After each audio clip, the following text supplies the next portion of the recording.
আওয়ামী লীগের কোন নেতৃবৃন্দের সাথে সার্জিও গোর দেখা করেছেন কিনা, বা আওয়ামী লীগের কারোর সাথে সার্জিও গোরের দেখা হয়েছে কিনা, অথবা তার কর্মসূচিতে সেটা আছে কিনা।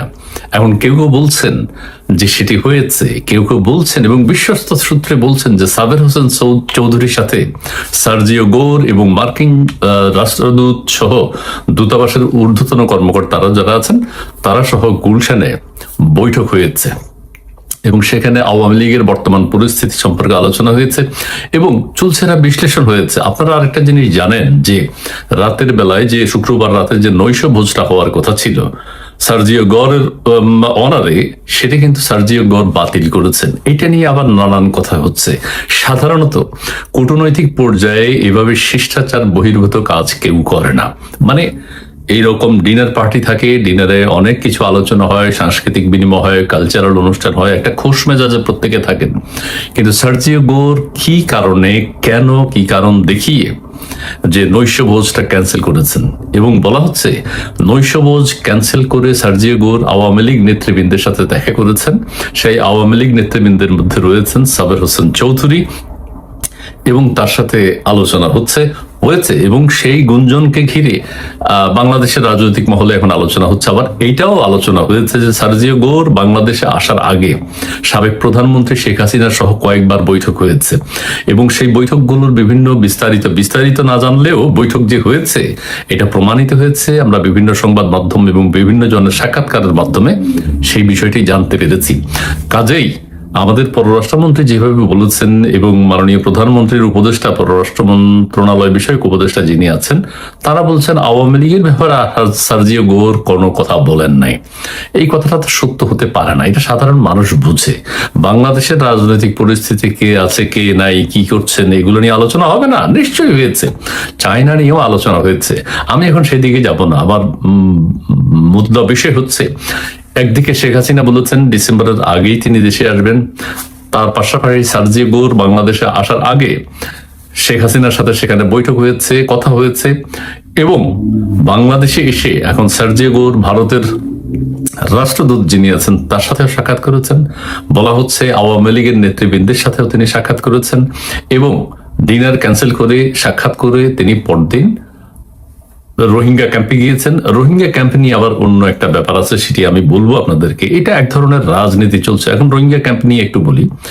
মার্কিন যুক্তরাষ্ট্র থেকে বা পৃথিবীর বিভিন্ন দেশ থেকে যারাই আসেন তারাই রোহিঙ্গা ক্যাম্পে যান। কেন যান? মার্কিন যুক্তরাষ্ট্র আরাকানকে সমর্থন করে। মার্কিন যুক্তরাষ্ট্রই কিন্তু আমাদের রোহিঙ্গা ক্যাম্পে রোহিঙ্গাদের জন্য বেশি ডোনেশন দিচ্ছেন। মানে আবার রোহিঙ্গাদেরকে ফিরিয়ে নেওয়ার কথাও বলেন, কিন্তু কিভাবে নেবে? একটা কন্ট্রাডিকশন এখন বলি। মার্কিন যুক্তরাষ্ট্র কিন্তু আরাকান আর্মিকে সহযোগিতা করছে। আরাকান আর্মিকে অস্ত্র দেওয়ার জন্যই বাংলাদেশে করিডোর চাচ্ছে, মানবিক করিডোরের নামে। মার্কিন যুক্তরাষ্ট্র যদি আরাকান আর্মিকে সমর্থন দেয়, আবার আরাকানরা কিন্তু রোহিঙ্গাদেরকে বিন্দু মাত্র পছন্দ করে না। ঠিক আছে, আবারও বলি, মার্কিন যুক্তরাষ্ট্র আরাকানকে সমর্থন দেয়, কিন্তু আরাকানরা রোহিঙ্গাদেরকে তাদের এলাকা থেকে বের করে দিয়েছে। কাজেই মার্কিন যুক্তরাষ্ট্রের পক্ষে মার্কিন যুক্তরাষ্ট্র কখনো এই সৎ উদ্যোগটা কি নেবেন যে রোহিঙ্গাদেরকে ফিরিয়ে নিয়ে মিয়ানমারে, আরাকানে? কখনোই নেবে না। মার্কিন যুক্তরাষ্ট্র কখনো চাইবে না। আপনি দেখবেন রোহিঙ্গাদের বাথরুম নষ্ট হলো কিনা ইউরোপীয় ইউনিয়ন জানে, আমেরিকা জানে, জাতিসংঘ জানে, খবর নাই রোহিঙ্গারা ভালো নেই। রোহিঙ্গারা ভালো থাকুক, তারা তো মানুষ হিসাবে ভালো থাকুক, কিন্তু এটা নিয়ে রাজনীতি হচ্ছে। চীন কনভিন্স হতে হবে, মার্কিন যুক্তরাষ্ট্র কনভিন্স হতে হবে। চীন কনভিন্স হলে মার্কিন যুক্তরাষ্ট্র হবে না, মার্কিন যুক্তরাষ্ট্র হলে চীন হবে না। নানান জনের স্বার্থ জড়িত। এই রোহিঙ্গারা এখানে এসছে, কিন্তু আরাকানরা রোহিঙ্গাদেরকে পছন্দ করে না। মার্কিন যুক্তরাষ্ট্র আবার আরাকানকে পছন্দ করে।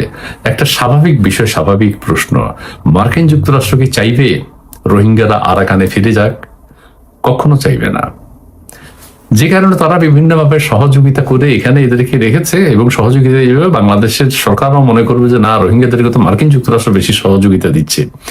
এই যে এখন যে রাষ্ট্রদূত, মার্কিন যুক্তরাষ্ট্রের রাষ্ট্রদূত ইন্ডিয়ার যিনি আছেন সার্জিও গড়, তিনি যে পরিদর্শনে গেলেন রোহিঙ্গা ক্যাম্প, ওই এমনি পরীক্ষা করবেন, সেটা ঠিক আছে। সেই প্রসঙ্গে আর না যাই, এটা সাধারণ ব্যাপার, স্বাভাবিক ব্যাপার, এটা আপনারা বুঝতে হবে। রোহিঙ্গারা এতদিন যাচ্ছে না কেন? মার্কিন যুক্তরাষ্ট্র এত শক্তিধর দেশ, তারা চাইলেই তো হয়, কিন্তু চাচ্ছে না, চাইবে না, আমার প্রশ্নই আসে না। তো যাই হোক, যে কথা বলছিলাম যে সার্জিও গোর বাংলাদেশে এসছেন, চায়নার বিষয়েও আলোচনা হয়েছে, আওয়ামী লীগের সাথেও আলোচনা হয়েছে, কথাটি সত্য। এবং এর পাশাপাশি আরেকটা কথা বলবো, বাংলাদেশ সরকার যদি সার্জিও গোরের সাথে আমেরিকার চাপিয়ে দেয় কোনো বিষয়, আওয়ামী লীগ ছাড়া, ধরেন চায়নার সাথে আমাদের সরকার কাজ করলে যদি আমাদের রাষ্ট্রের জন্য ভালো হয়, চায়না মিয়ানমার করিডোর যদি বাংলাদেশের রাষ্ট্রের জন্য ভালো হয়, সেটি অবশ্যই হতে হবে। এবং মার্কিন যুক্তরাষ্ট্র সেখানে যদি বাগড়া দেয়, আমাদের সরকার যদি সেটা মানতে না চায়, আমরা সরকারের পক্ষে আছি, অবশ্যই সরকারের পক্ষে থাকতে হবে, যেহেতু বাংলাদেশের স্বার্থ জড়িত। বাংলাদেশের জন্য করিডোর যদি মঙ্গলজনক হয়, অবশ্যই মার্কিন যুক্তরাষ্ট্র না চাইলে সেটা আমরা সমর্থন করব না। মার্কিন যুক্তরাষ্ট্রের চিন্তা হলো তাদের সাথে যে বাণিজ্য চুক্তিগুলো হলো এবং চীনের সাথে সম্পর্ক হোক, সেটা চায় না, চীন আমাদের কাছের দেশ, সেই জিনিসটিকে আমরা সমর্থন করব। কিন্তু বাংলাদেশে যে রাজনৈতিক পরিস্থিতি, সেই রাজনৈতিক পরিস্থিতিতে জঙ্গিবাদকে যদি মার্কিন যুক্তরাষ্ট্র সমর্থন করে, সেটাও আমরা বিরোধিতা করব। মার্কিন যুক্তরাষ্ট্র যদি চায় আওয়ামী লীগ, বিএনপি, যারা যেসব রাজনৈতিক দল আছে, সব রাজনৈতিক দলের সহ অবস্থান থেকে রাজনীতি করুক, বাংলাদেশের স্বাধীনতা, সার্বভৌমত্ব অক্ষুণ্ণ থাকুক, তখন মার্কিন যুক্তরাষ্ট্রকে আমরা সমর্থন করব। কিন্তু চাপিয়ে দেয় কোনো কিছু যেটা বাংলাদেশের জন্য ভালো হবে, মার্কিন যুক্তরাষ্ট্র চায় না, এটা হতে পারে না। ব্যবসা বাণিজ্যের ক্ষেত্রে, আন্তর্জাতিক নিয়ম নীতির ক্ষেত্রে বাংলাদেশ যেটা ভালো মনে করে, বাংলাদেশের জন্য যেটা ভালো, বাংলাদেশের জনগণ যেটা ভালো মনে করে, জনগণের জন্য যেটা ভালো হবে, সেটাকে অবশ্যই আমরা সমর্থন করতে হবে, সমর্থন করা উচিত। কিন্তু আওয়ামী লীগ, বিএনপি, স্বাধীনতা, মুক্তিযুদ্ধ, এই বিষয়গুলোর নিয়ে কোনো আপোষ চলবে না। এটা হতেই হবে। বাংলাদেশের স্বাধীনতা, বাংলাদেশের মুক্তিযুদ্ধ, বাংলাদেশের সার্বভৌমত্ব অক্ষুণ্ণ রাখতে হবে। সেই প্রেক্ষিতে আমরা সবাই একমত। রাষ্ট্রমন্ত্রী ডক্টর খলিলুর রহমানের দুরবস্থা দেখি, তখন সত্যি সত্যি প্রধানমন্ত্রী শেখ হাসিনার পররাষ্ট্রমন্ত্রীগুলোর দিকে তাকালে আমার কিন্তু অত্যন্ত গর্ব হয় এবং শ্রদ্ধায় বুক ভরে আসে। সে কাহিনী বলার জন্য এই ভিডিওটা করছি। বন্ধুরা দেখুন, আপনারা দেখেছেন যে ডক্টর খলিলুর রহমান এর আগে সাংবাদিকদের সামনে হাজির হয়ে তার সাথে আমেরিকান প্রেসিডেন্টের বিশেষ দূত এবং ভারতে নিযুক্ত আমেরিকান রাষ্ট্রদূত সার্জিও গোরের যে বৈঠক সম্পর্কে উনি যে সাংবাদিক সম্মেলন করেছিলেন, এবং তার পাশে যেভাবে তারেক রহমানের পররাষ্ট্র উপদেষ্টা একটা অবুঝ শিশুর মতো, কিংবা বলা যায় যে অনেকটা দৃষ্টিকটুভাবে হাসছিলেন, এবং তার পাশে বাংলাদেশে নিযুক্ত আমেরিকান রাষ্ট্রদূত অত্যন্ত বিরস বদনে দাঁড়িয়েছিলেন। তার বিপরীতে আমরা যদি শেখ হাসিনার নিয়োগকৃত পররাষ্ট্রমন্ত্রীদের দিকে তাকাই, এই দুটো সরকারের, অর্থাৎ দুটো সরকারের পার্থক্যটা আমাদের চোখে পড়ে।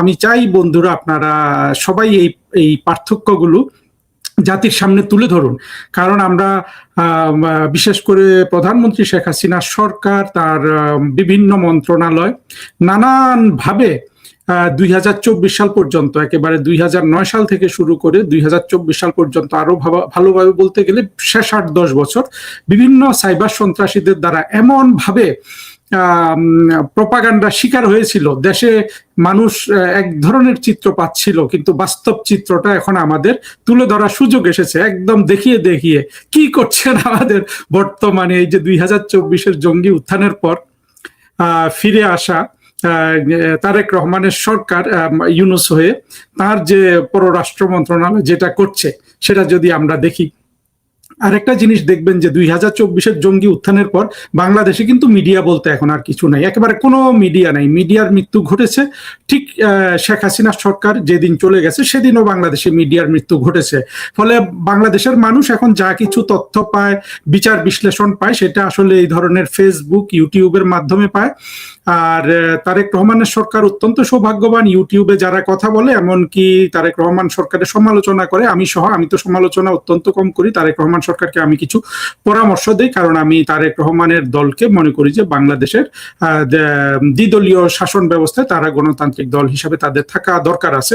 সেই হিসাবে আমি তারেক রহমান সরকারকে অনেক পরামর্শ দিই, কিছু সমালোচনা করি। বাট যারা সমালোচনা করেন তারাও কোনো তির্যক সমালোচনা করেন না, গঠনমূলক সমালোচনা করেন, কিন্তু কোনো সাইবার সন্ত্রাসী কিন্তু তারেক রহমান সরকারের বিরুদ্ধে লেগে থাকলে দেখতে নেই যে 2 দিন আগে ডক্টর খলিলুর রহমান একটা কথা বলেছিলেন যে ভারত আর চীনকে তুলনা করতে গিয়ে উনি স্ত্রী আর সতীনের সাথে তুলনা করেছিলেন। আপনারা কি দেখেছেন বাংলাদেশের কোনো মিডিয়া এটা নিয়ে একটুখানি টিটকারি মেরেছে? কোনো সাইবার সন্ত্রাসী কথা বলেছে? কোনো ইউটিউবার, কোনো ফেসবুকে একটা গালমন্দ করা হয়েছে? অথচ ডক্টর মোমেন পররাষ্ট্রমন্ত্রী থাকা অবস্থায় উনি একটা মন্তব্য করেছিলেন ভারত বাংলাদেশ সম্পর্কে। আমি সেটা এখানে উচ্চারণ করব না, কারণ ডক্টর মোমেন আমাদের অনেক শ্রদ্ধার পাত্র, এবং কিভাবে সেটা আমি একটু দেখিয়ে দিব।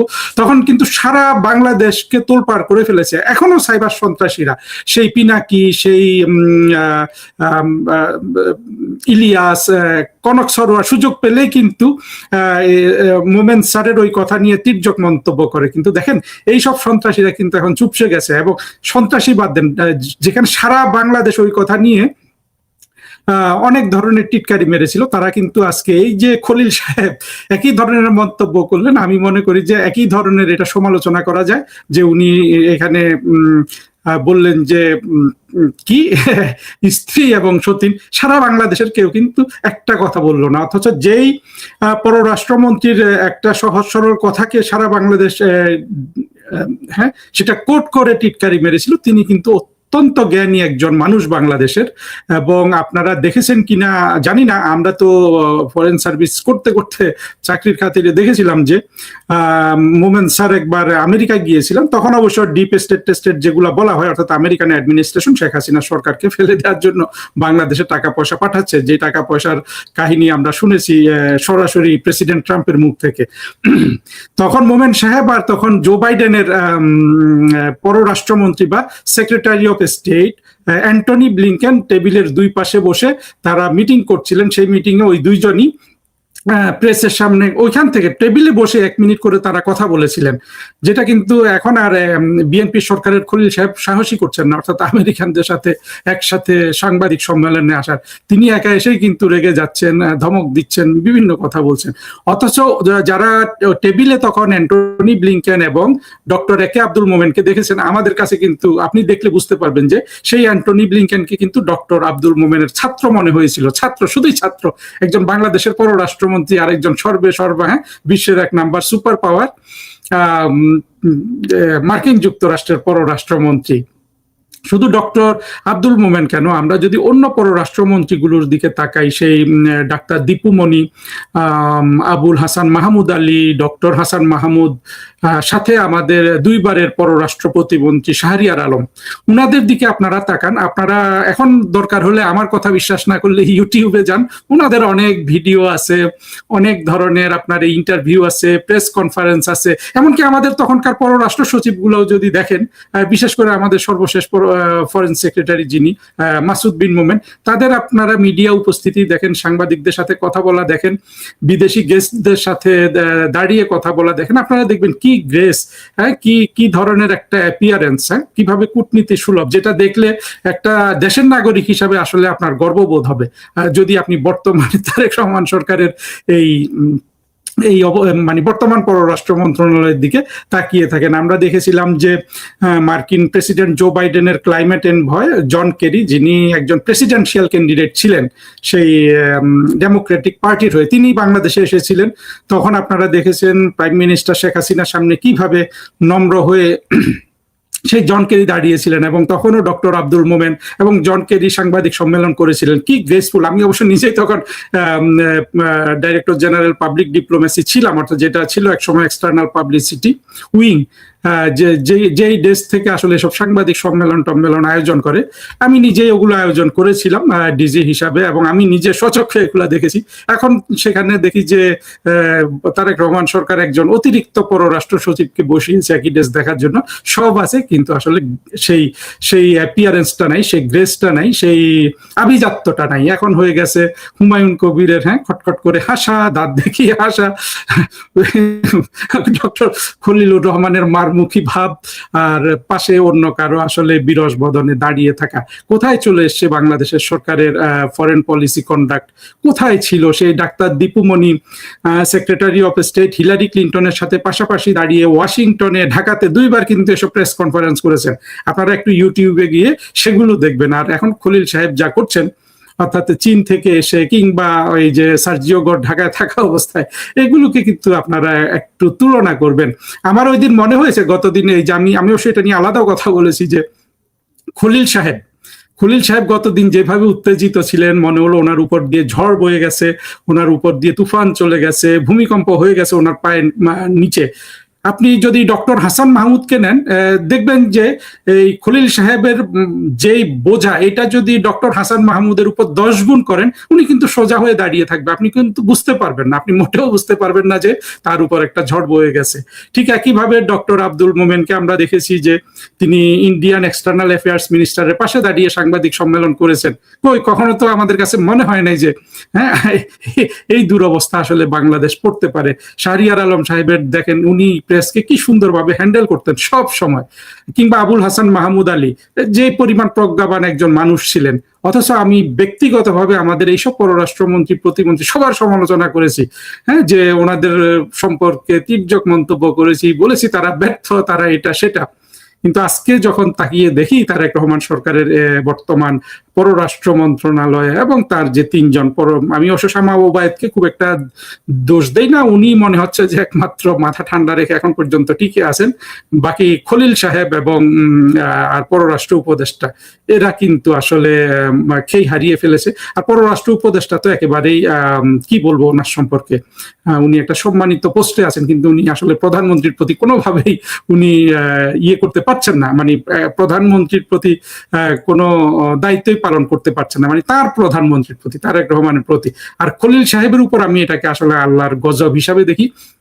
2024-এর জঙ্গি উত্থানে তারা মার্কিন যুক্তরাষ্ট্রের হাত ধরে বাংলাদেশের প্রধানমন্ত্রী, অত্যন্ত দেশপ্রেমিক প্রধানমন্ত্রী শেখ হাসিনাকে জঙ্গি, সারা বাংলাদেশের মানুষকে জঙ্গি, সাইবার সন্ত্রাসীদের দ্বারা, জঙ্গিদের বিভিন্ন অভিনয় দ্বারা, নটনটিদের অভিনয় দ্বারা মানুষের এক ধরনের মগজ ধোলাই করে কিন্তু বাংলাদেশের রাস্তায় নামিয়েছিল ঢাকা শহরে। এবং প্রধানমন্ত্রী শেখ হাসিনা খুন খারাপি যাতে কম হয় না হয় সেই জন্য তিনি দৃশ্যপট থেকে সরে যান। পরবর্তীতে দেখেন বাংলাদেশের সেই 7%, 8% বার্ষিক যে অর্থনীতির যে প্রবৃদ্ধি ছিল, সেটা এখন 2.2% এসে, এবং এটা যতদিন যাচ্ছে মনে হচ্ছে যে এটা কমা ছাড়া বাড়বে না।